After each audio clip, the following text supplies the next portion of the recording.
Bonjour, c'est Sandrine Fremont pour un nouvel enseignement de Fil-Lige dans cette formation du personnel.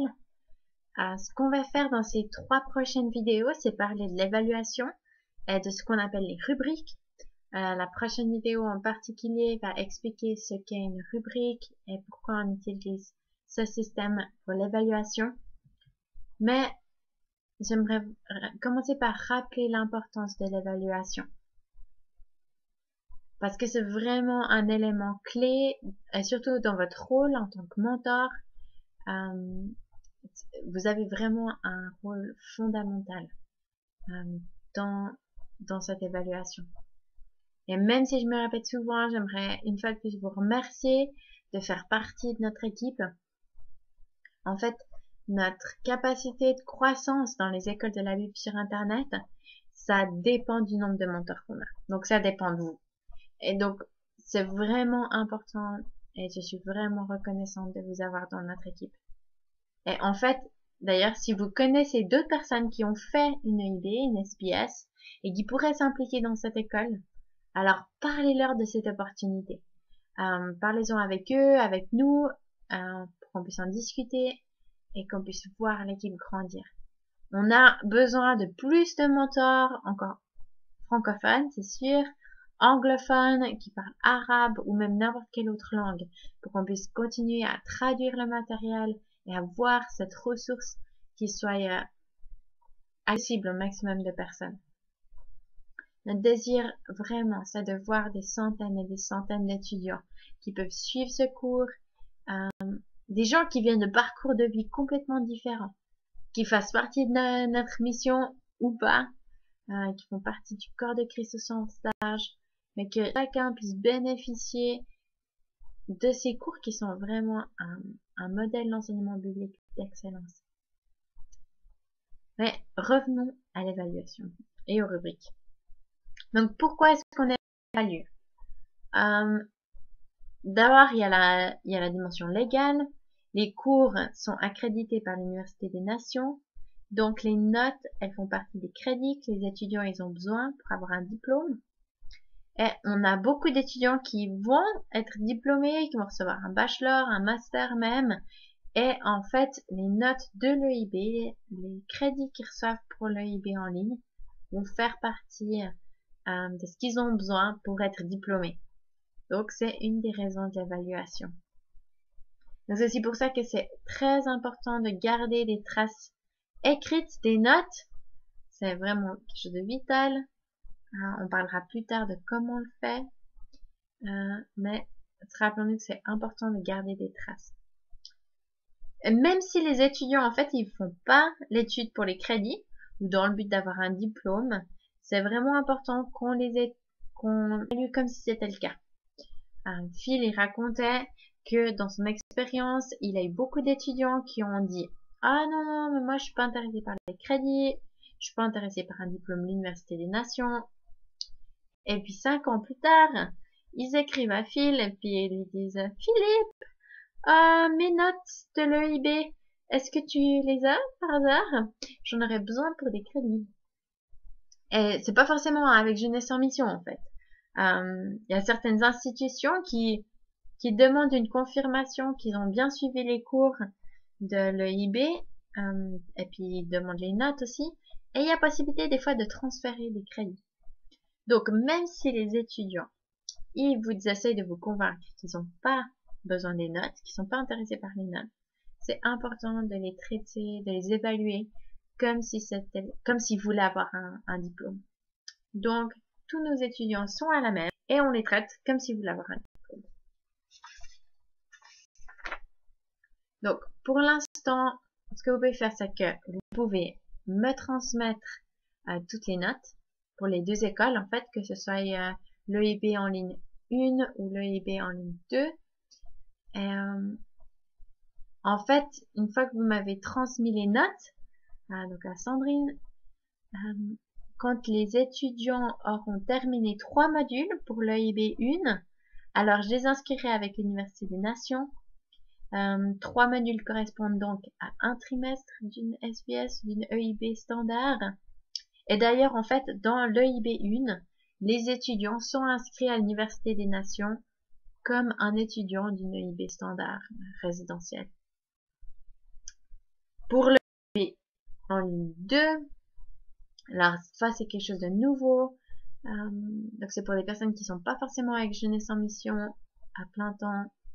Et là, vous allez faire la même chose, vous allez me transmettre toutes les notes.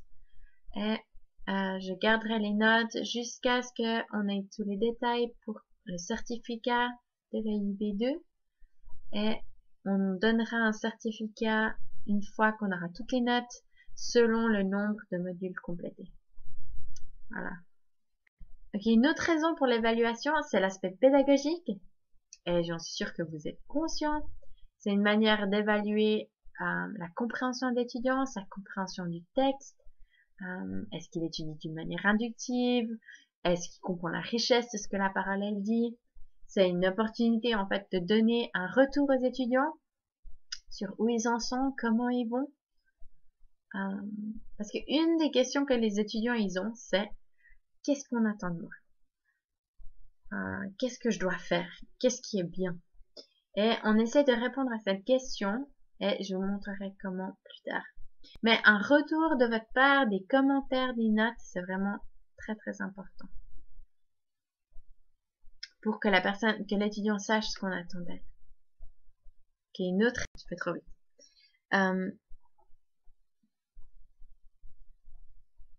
Voilà, donc parler des préoccupations, mais aussi au travers de l'évaluation, vous avez une vision générale, globale de leur travail. Comment est-ce qu'ils vont? Vous pouvez aussi les aider à regarder un peu en arrière, parce que des fois on a l'impression mais je comprends toujours pas ce que c'est que l'interprétation, ou je fais toujours des fautes à ce niveau-là. Je trouve pas les preuves internes dans mon IDB, mais c'est important de pouvoir leur rappeler du chemin qu'ils ont parcouru, puis de pouvoir dire ouais mais ok, peut-être là il y a encore ces défis, il y a ces choses qu'il faut que tu travailles, il y a ces choses qu'il faut que tu avances, mais regarde à tout ce que tu as déjà appris. Et vous avez vraiment cette vue d'ensemble de leur travail grâce à l'évaluation que vous faites. Puis vous pouvez voir les domaines où ils ont peut-être besoin d'aide, besoin de revoir certains cours, relire peut-être 2-3 documents, creuser un peu plus profond ou quoi que ce soit. Et l'évaluation, c'est aussi un temps où vous pouvez prier pour eux, prier avec eux. Quand ils rendent leurs travaux, prenez le temps de prier pour eux, de les porter dans la prière. Et d'ailleurs, pas juste quand ils rendent les travaux, vous pouvez prier pour eux tout le temps, bien sûr. Et aussi, surtout quand vous lisez leur mise en application, il y a certaines mises en application qui peuvent être très personnelles, et c'est bien de pouvoir traiter ça avec confiance. Montrez que vous êtes quelqu'un qui est digne de confiance, et de prier. Certaines mises en application, vous savez que la Bible, quand on commence à la mettre en pratique dans notre vie, ça fait des dégâts. Ça fait des dégâts dans notre manière de penser, dans notre famille. Il y a des choses qu'on peut plus juste faire la même chose qu'avant. Et on va devoir faire des choix qui sont pas toujours faciles. C'est important de pouvoir accompagner les étudiants dans ces choix-là, dans ces mises en application par la prière. Puis les encourager à dire, ok, même si c'est coûteux, même si c'est difficile, ben moi je vais prier avec toi. Ou peut-être que tu dois te réconcilier avec cette personne et que c'est difficile. Moi, je vais m'engager à prier pour toi, pour que tu puisses le faire. Et puis être redevable aussi par rapport à ça. Mais pour ça, c'est important de montrer que vous êtes une personne digne de confiance. Voilà, donc ça, c'est tout un aspect qui va avec l'évaluation. Ce que l'évaluation n'est pas. L'évaluation n'est pas une affirmation de la valeur de l'étudiant. C'est peut-être évident, mais je pense que ça vaut la peine de le répéter, de le mentionner. Donc, la note qu'ils reçoivent ne détermine pas leur valeur. Les notes peuvent être quelque chose de très sensible, de délicat pour les étudiants. C'est vrai que personnellement aussi, quand je recevais mes notes, c'est difficile de pas dire je suis nulle, je suis incapable, je suis pas autant intelligente que, et on commence à comparer. Et c'est important d'en être conscient et puis d'entourer les étudiants dans ces temps-là. et de leur rappeler que vraiment, la note n'est pas une affirmation de la valeur qu'ils ont, et ni de à quel point ils sont intelligents, et à quel point ils sont brillants. Voilà. C'est des choses qu'il faut discerner et sentir. Quand des fois les étudiants, vous allez peut-être les sentir dérangés, fâchés, de mauvaise humeur ou ouais, blessés ou sensibles. Et donc, c'est important qu'on soit conscient de ces choses-là, puis qu'on puisse bien les entourer dans ces temps autour de l'évaluation.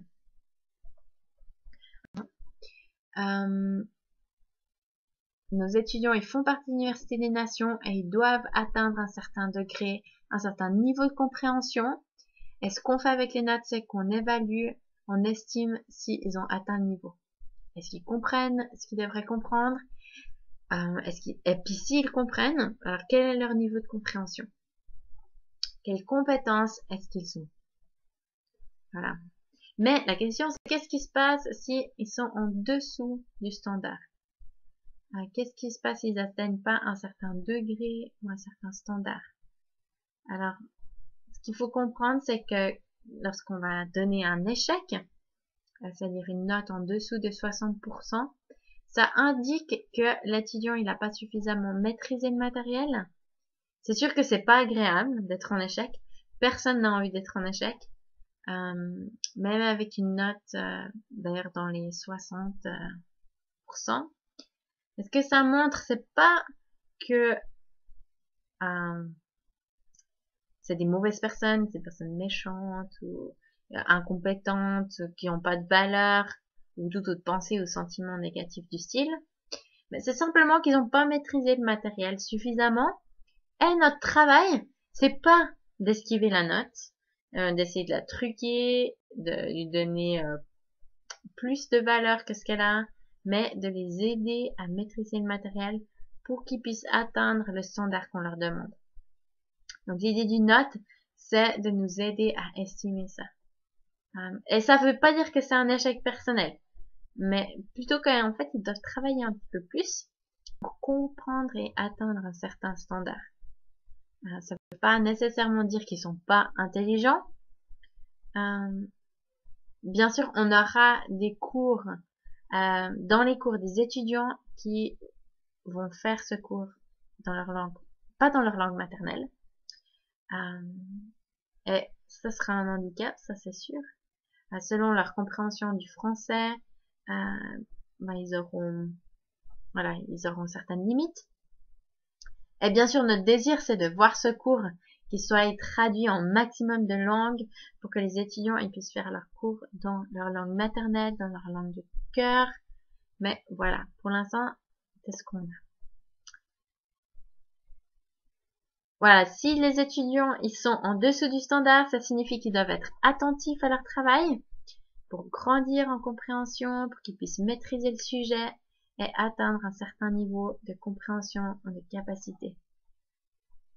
Donc, travail en tant que mentor, ça peut être coacher un étudiant pour l'aider à grandir dans sa compréhension.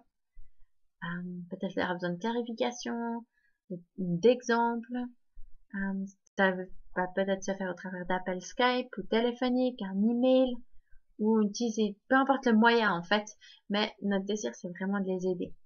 Et que quand on a un étudiant qui a une note basse, alors c'est une invitation pour nous de nous mettre à leur côté et puis de les aider.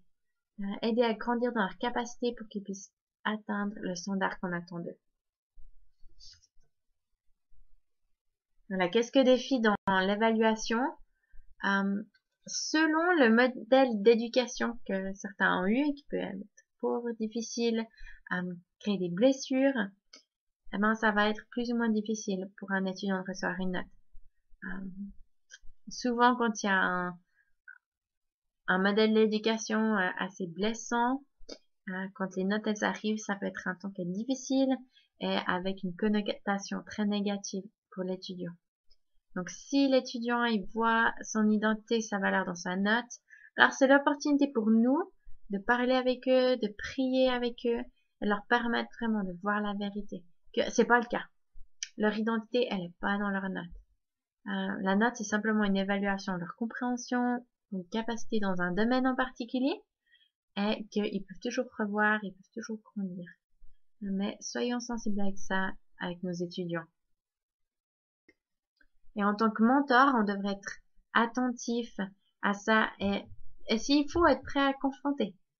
Je pense pas que ce sera le cas de beaucoup, mais ça arrive de temps en temps qu'on se trouve avec des étudiants, surtout qui viennent d'un pays où certaines notes ont une valeur qui est vraiment trop importante. Ou dans leur éducation, c'était la chose la plus importante, de pouvoir atteindre cette note, recevoir cette note. La note que nous, on va donner, par contre, elle doit être selon une rubrique, un standard, et pas selon les sentiments émotionnels qu'on aurait envers un étudiant. Si on donne une note en dessus de ce qu'elle mérite, en fait, ce sera pas un encouragement pour l'étudiant. Parce que ce qu'on veut, c'est être juste. On doit évaluer au mieux selon le standard, et on peut encourager nos étudiants d'une autre manière que de leur donner une note plus importante. Parce que si on leur donne une note qu'ils méritent pas, on va pas les aider au long terme. Parce que le but, en fait, c'est qu'ils grandissent dans leur capacité. Si leur niveau il est bas, c'est pas grave. C'est simplement dire qu'ils ont plus d'espace pour grandir et s'améliorer. Et qu'ils doivent simplement apprendre un peu plus. C'est mieux ça, qu'ils voient qu'ils ont des espaces pour grandir, plutôt qu'ils croient qu'ils ont des capacités qu'en fait, ils ont pas vraiment. Donc, rappelez-vous de l'aspect de la justice avec l'évaluation. Une autre chose dans les défis, dans l'évaluation en tant que mentor, c'est le délai de la réponse. C'est important que vous donniez des nouvelles à votre étudiant rapidement. Je suis sûre qu'en tant que staff, en tant que mentor, vous avez beaucoup de choses à faire. Vous avez une vie, vous avez un travail, vous avez des responsabilités, une famille, peut-être même des enfants. Vous n'êtes pas juste assis derrière votre ordinateur à attendre que votre étudiant vous envoie son travail. Ça, j'en suis bien consciente. Mais, s'il vous plaît, ce que on aimerait vous demander, c'est de répondre à votre étudiant dans les 24 heures si possible. Peut-être que vous n'arriverez pas à corriger leurs devoirs dans les 24 heures à cause d'une situation familiale ou autre, mais écrivez juste un petit email en disant merci, j'ai bien reçu votre travail, j'ai ma famille en visite pour quelques jours, je corrigerai ton travail dès que je peux. Ça permet de dire à l'étudiant que vous avez reçu mon travail et c'est un encouragement. Mais bien sûr, une fois que vous avez écrit ça, essayez de répondre le plus rapidement possible. Pour un étudiant qui travaille vite, un rythme rapide, c'est important qu'il ait de vos nouvelles rapidement parce qu'en fait, ils veulent savoir comment ils vont. Est-ce que ce que je fais c'est juste? Est-ce que j'ai des bonnes idées? Et puis ça peut être difficile pour eux de continuer s'ils ont ces questions-là, mais pas de réponse de votre part. Donc, une réponse de votre part, une affirmation qui répond à leurs questions, une note, un retour sur ce qu'ils ont fait, ça va vraiment les aider. Donc, essayez de leur répondre dans les 24 heures, si possible. Parce que, vraiment, avoir des nouvelles de votre part rapidement, c'est important dans ce genre de formation. J'ai dit de différentes manières, plusieurs fois. Mais voilà, c'est pas un groupe de personnes, une classe, un groupe d'étudiants, mais c'est plusieurs individus dans des lieux qui sont dispersés. Et donc, c'est important qu'ils sachent qu'au moins ils sont connectés avec vous. Et puis que vous êtes disponible pour leur question. Là, j'ai juste donné un bref historique de l'évaluation dans les EIB. Donc, Phil Lich, dans son école en 1983, il a reçu des évaluations sans connaître les critères, simplement il recevait des notes pour les différents livres qu'il avait étudiés. Mais l'année d'après, quand il a fait partie de l'équipe du personnel avec Ron et Judy Smith, l'année suivante, en 84, un des étudiants avait un doctorat en éducation. Et puis, cette étudiante, en fait, elle a posé une question très pertinente. Elle a dit, quels sont les standards de votre évaluation? comment est-ce que vous me notez? Et puis en fait, c'est suite à cette question que ils ont créé cette fameuse célèbre feuille d'évaluation des EIB.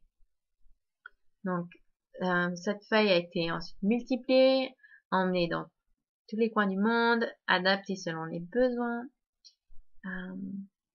Et vous aviez différents critères, par exemple les tableaux horizontaux qui valent 35 points, les tableaux verticaux qui valent 50 points, et avec un détail des choses qu'on évalue avec le nombre de points pour chaque chose qu'on regarde. C'était en général assez détaillé. Mais je vais vous présenter maintenant, enfin bientôt, le système d'évaluation qu'on utilise dans l'EIB en ligne. Mais en fait, dans l'EIB en ligne, ce qu'on va faire, c'est qu'on va utiliser un système de poids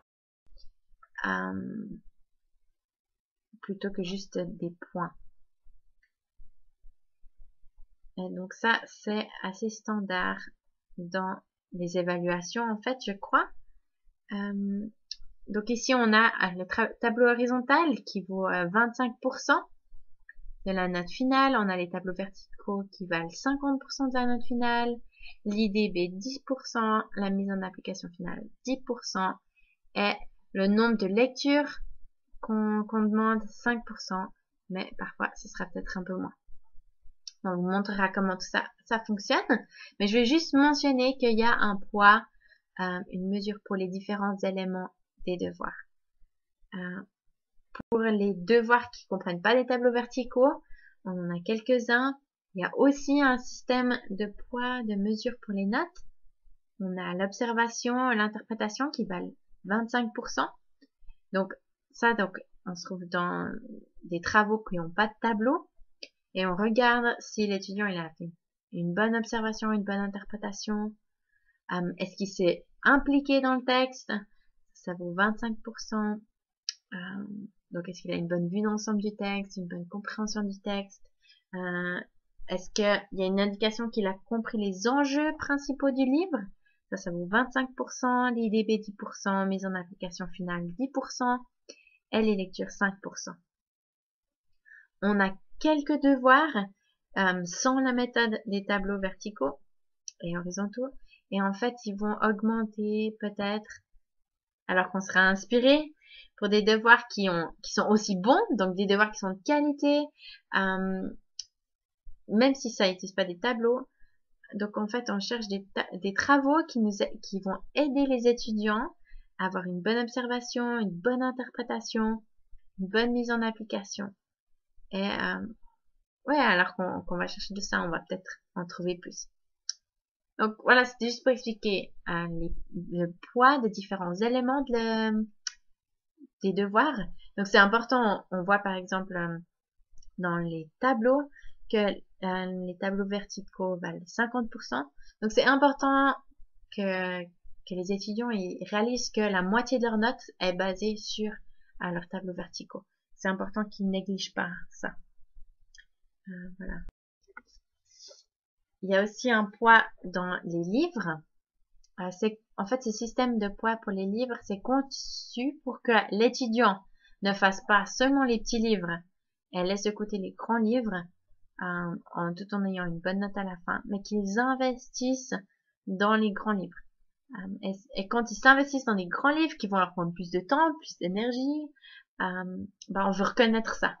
Donc, vous pouvez voir, par exemple, que Matthieu, Luc, Actes, valent 6 fois Philippiens, par exemple.